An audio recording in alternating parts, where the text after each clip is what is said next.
మోడీ గారిని అడ్డుకోవాలన్నటువంటి ఒక ఏకైక లక్ష్యంతో కూటమిగా ఏర్పడి పన్నుతున్నటువంటి కపట నాటకాలని, కుట్రలని, కుతంత్రాలని ఇప్పటికే ప్రజలు అర్థం చేసుకోగలిగారు.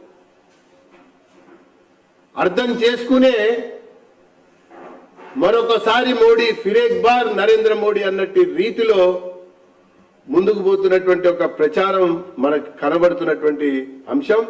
భారతీయ సాంస్కృతిక వైభవాన్ని కాపాడినటువంటి వ్యక్తిగా, సుస్థిరంగా ఉండగలిగేటువంటి నాయకుడిగా మరొకసారి మోడీకి ప్రజలు పట్టం కట్టబోతా ఉన్నారు.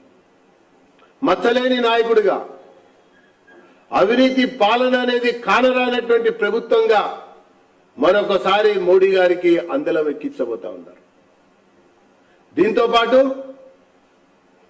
ఈ భారతదేశం ఒకటి, ఈ భారతదేశంలో ఒకే చట్టం ఉండాలి, ఒకే రకమైనటువంటి రాజ్యాంగం ఉండాలి అన్నటువంటి ఒక అభిప్రాయంతో 370 రద్దు తర్వాత అటక్ నుంచి కటక్ వరకు, కాశ్మీర్ నుంచి కన్యాకుమారి వరకు, irrespective of caste, creed, reason, religion, will be one, India will be one, shall be one అని భావించే ప్రతి భారతీయ పౌరుడు ఈరోజు మోడీ గారికి బాసటగా ఉంటున్నటువంటి ఒక నేపథ్యంలో మోడీనే అన్నిటికీ గ్యారంటీ అన్నటువంటి విధానమే నినాదంగా తీసుకుని ఈరోజు ప్రజల్లోకి వెళ్తున్నటువంటి ఏకైక అతిపెద్ద రాజకీయ పార్టీ భారతీయ జనతా పార్టీ అని చెప్పని నేను పేర్కొంటా ఉన్నా.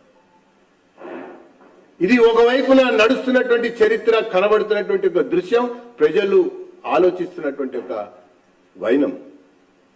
ఈ నేపథ్యం, ఈ సందర్భంలో అమూల్ బేబీగా పిలువబడుతున్నటువంటి వ్యక్తి లోక్సభలో అనేక సందర్భాల చర్చల సమయంలో చిలిపివేషాలేసి అనేక రకాలుగా వ్యవహారం చేసినటువంటి వ్యక్తి హైదరాబాద్ లో రాబోతున్నాడు. మరి జన జాతర అనే పేరు మీద సమావేశం పెడుతున్నటువంటి ఒక విషయం. ఆయన గ్యారంటీ ఇస్తాడట. ఆయన గ్యారంటీ ఇవ్వడానికి తుక్కుగూడలో బహిరంగ సభకి రాబోతున్నాడు. తుక్కుగూడ సమావేశం ఈసారి కాంగ్రెస్ ని తుక్కుగా ఓడగొడుతుంది.